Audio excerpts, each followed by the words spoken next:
Good morning. This is Todd Mitchell, and it is Thursday, July 3rd, one day before the 4th of July here.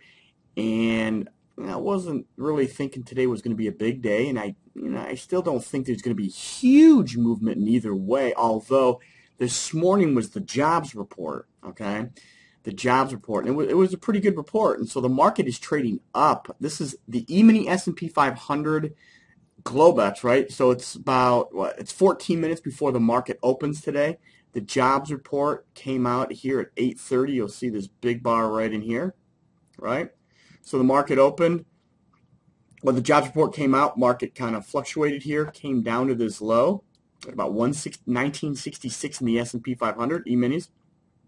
And we've been trading up. And this white horizontal line represents the all-time high in the E-mini S&P 500, 1971.5.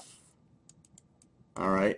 We've traded all the way up to 1973 and 3/4. So we're in all-time new territory today.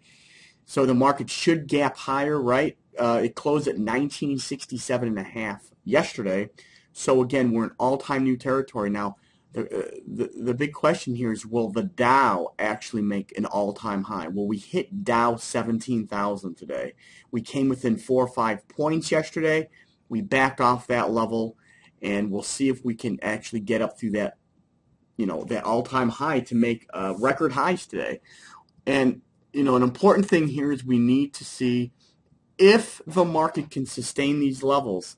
So it'll be critical for you to pay attention if you're trading or day trading, if the market can sustain above the 1971.5. If we close above 1971.5, then I think next week will be a very positive week to the upside. But again, the first half hour to 45 minutes each day is really a really important time of the day, because that helps set the bias and tone for the day.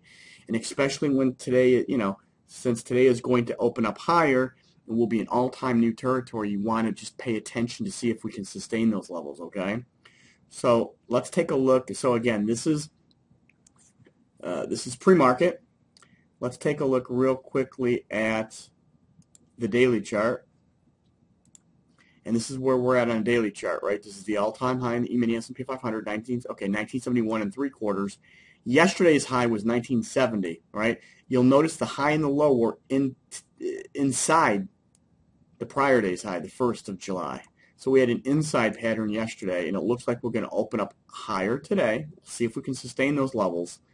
You want to particularly pay attention to the 1971 3/4, because that is the all-time high. So we want to be able to sustain above those levels and not really pull back a whole lot. If we can't pull back a whole lot in the first half hour to 40 minutes, then I would suspect the market will continue trending up based on that news.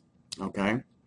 Let's go to stock I gave you a couple days ago, Goldman Sachs. Okay, remember this? I think it was 2 days ago where I gave you this trade here where I said that you could buy this market right in here.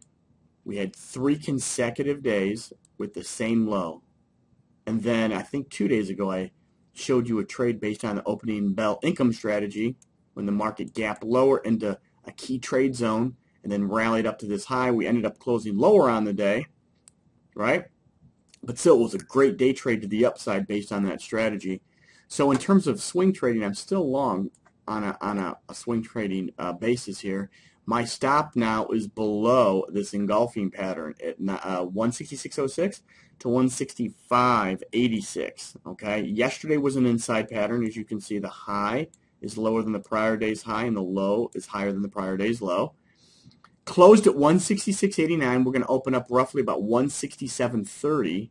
So we'll see. This is going to have a lot to do with what the overall market does. We'll see if we can bust up through. If the market can take out yesterday's high of 167.81 and crack up to 168, I think this market tests this high, the 68.27, and we move higher.